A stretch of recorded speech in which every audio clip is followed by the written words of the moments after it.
माँ आपको पता चला? वो चिंटू नौकरी के लिए दिल्ली चला गया।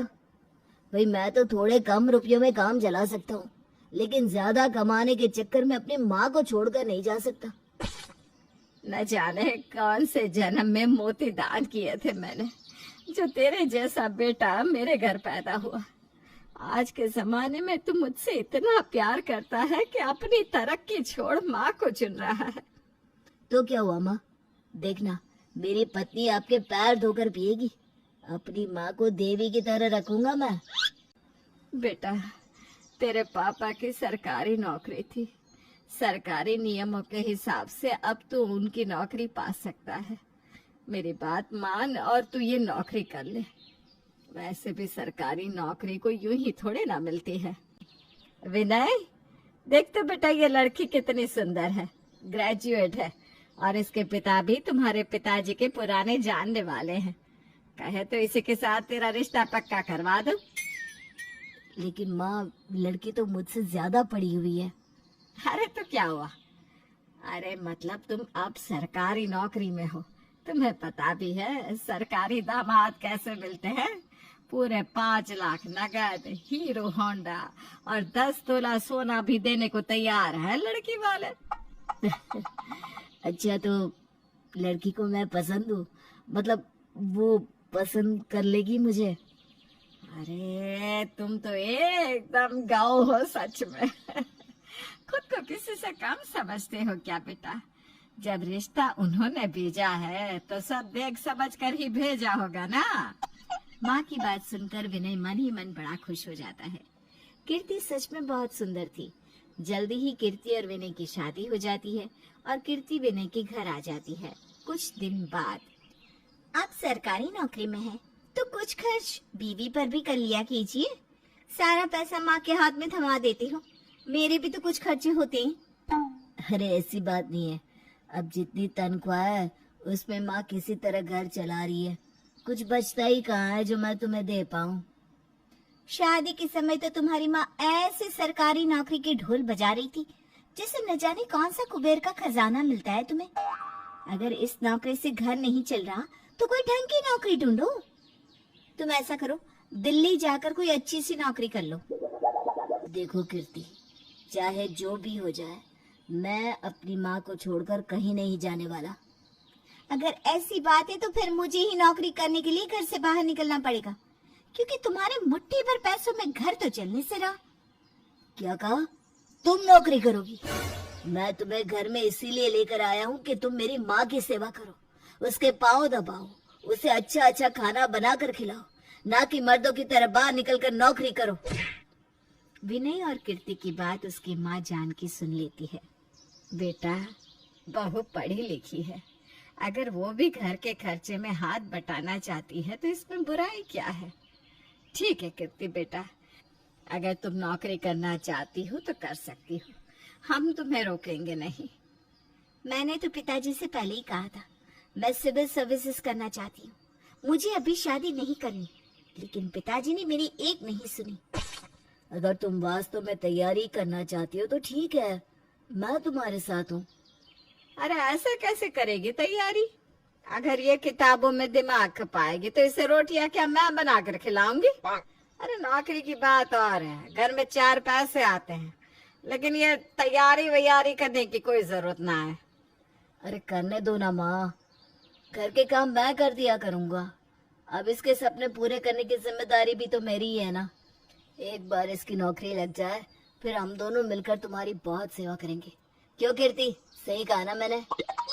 हाँ हाँ, बिल्कुल ठीक कहा।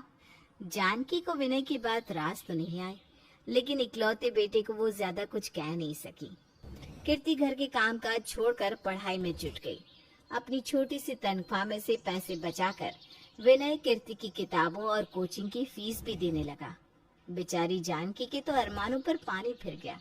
उसने सपने देखे थे कि बहू से सेवा करवाएगी, पैर दबाएगी। यहाँ तो उल्टा, दोनों माँ बेटा बहू की सेवा कर रहे थे। माँ, मैं तो खुशी से पगला रहा हूँ। कीर्ति एसडीएम बन गई माँ। हमारी कीर्ति पूरे जिले की महारानी हो गई। विनय पागलों की तरह नाच रहा था और कीर्ति को विनय के इस तरह नाचने से कुछ अजीब महसूस हो रहा था। विनय, क्या शोर शराबा मचा रहे हो? पड़ोस के लोग जमा हो रहे हैं, ज्यादा हो हल्ला मत करो, नहीं तो मीडिया वाले आ जाएंगे। अरे बहू, खुशी की बात है ये तो, और मीडिया से हमें कोई डर थोड़ी ना लगता है। मैं ही न्यूज वालों को बताऊंगी कि मैंने कितनी मुश्किलों से अपनी बहू को एसडीएम बनाया है। हाँ। अच्छा, क्या बताएंगे आप लोग कि इस एसडीएम का पति एक चपरासी है और सास अनपढ़? कीर्ति, ये कैसी बात कर रही हो तुम? देखो विनय, आवाज नीचे रखकर बात करो। और मैंने जो कहा ठीक कहा। अपना मजाक उड़वाना चाहते हो क्या तुम? खैर, तुम्हारी तो कोई इज्जत है ही नहीं, लेकिन मेरी बहुत इज्जत है आज समाज में। प्लीज हाथ जोड़ती हूँ, ये ढोल पिटना बंद कर दो कि कीर्ति वर्मा तुम्हारी पत्नी है। इतना कहकर कीर्ति पैर पटकती अंदर चली जाती है। देख लिया ना तूने बीबी को सर पर बिठाने का नतीजा। अरे मुट्ठी भर तनख्वाह से पेट काट काट कर तूने इसे अफसर नहीं बनाया, और आज ये तुझे ही आंखें दिखा रही है। रहने दो माँ, ठीक ही कहती है वो।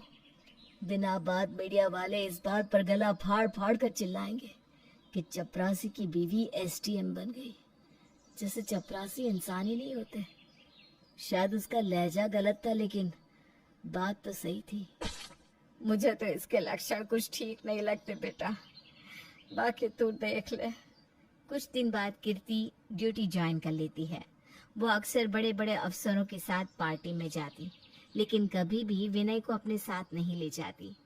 उसके आईएएस रैंक के ऑफिसर से दोस्ती हो गई है। मैंने अभी तक उसे बताया नहीं कि मैं शादीशुदा हूँ। मैं विनय के साथ अपनी सारी जिंदगी नहीं बिता सकती। अरे बेटा, अब तू इतनी बड़ी अफसरनी बन गई है। किसने कहा तुझे कि उस चपरासी के साथ जिंदगी बिता? बस तलाक के कागज उसके मुंह पे मार और किसी अपने बराबरी वाले लड़के से शादी कर ले। विनय, मुझे सरकारी क्वार्टर मिल गया है, मैं वहीं शिफ्ट हो रही हूँ। शिफ्ट हो रही हूँ से मतलब तुम अकेले शिफ्ट होने वाली हो क्या? देखो विनय, सरकारी आवास में बड़े बड़े अफसरों का आना जाना लगा रहेगा। कभी मीटिंग तो कभी कुछ। तुम लोग वहाँ एडजस्ट नहीं कर पाओगी। एडजस्ट तो अब तू नहीं कर पा रही है हमारे साथ। साफ साफ क्यों नहीं कहती? तुझे शर्म आती है हमारे साथ उठने बैठने में, हमें अपना परिवार बताने में? हाँ सही कहा, आती है मुझे शर्म। मैंने आज तक किसी को नहीं बताया कि मेरा पति एक 12वीं पास चपरासी है। तो जब तुमने मुझसे शादी की थी तब क्या मैं कहीं का राजकुमार था? तब भी मैं 12वीं पास चपरासी ही था, जिससे शादी करने के लिए तुम्हारे पापा कुछ भी करने को तैयार थे। इसी चपरासी ने तुम्हें घर गृहस्थी छुड़वा कर आगे बढ़ने का मौका दिया। मेरी माँ ने दिन रात तुम्हारी अपनी बेटी की तरह सेवा की, तब जाकर तुम आज ये रौब और रुतबा लिए घूम रही हो। कौन सी सास बहू को बनाकर खाना खिलाती है, उसके कपड़े धोती है, बर्तन साफ करती है। हमने तुझे सर पर बिठाया और तू हमें ही तेवर दिखा रही है। तुम लोग बात बात पर अपनी औकात दिखाने लगते हो।